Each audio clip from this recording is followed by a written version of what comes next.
Hei, mina olen Marika ja leiuriiuli perenaine. Ma jagan sulle lihtsa koolieelikutele mõeldud õppevahendi tegemise idee ampsu. Leiuriiuli uksed on avatud ja hakkame aga pihta.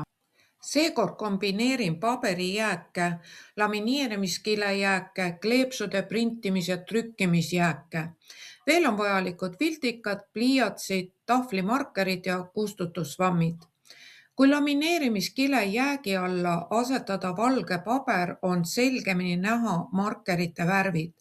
Lapsed saavad katsetada ja svammiga on hetkega kõik puhtaks pühitud. Suurepärane viis julgustada lapsi katsetama. Eelkirja harjutuste tegemist saab harjutada erineval viisil. Siin on näide, kuidas seda saab teha lamineerimiskile jäägiga. Riba alla asetatakse harjutus.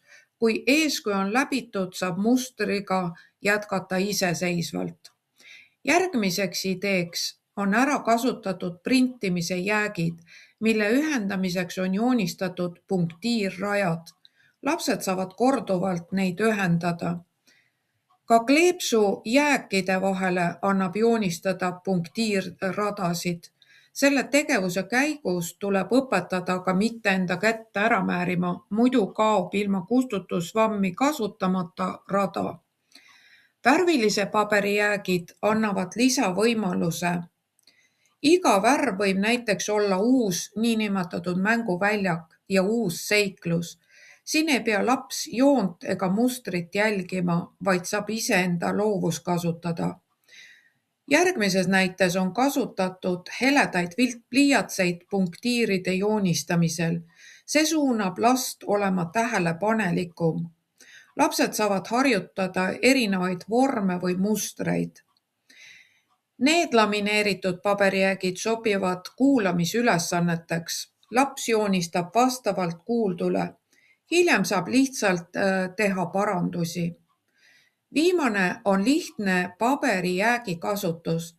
Tee ise ette mustreid või lase lastel endi loovusel lennata. Paberijäägid on väikese formaadiga ja laps saab kerge vaevaga midagi sinna luua.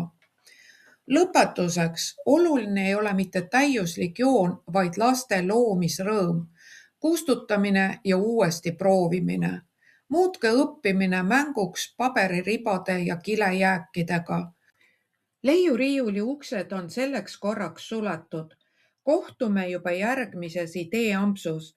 Jälgi leiuriiulit Facebookis ja YouTube'i kanalil. Kõike head sulle, armas vaataja!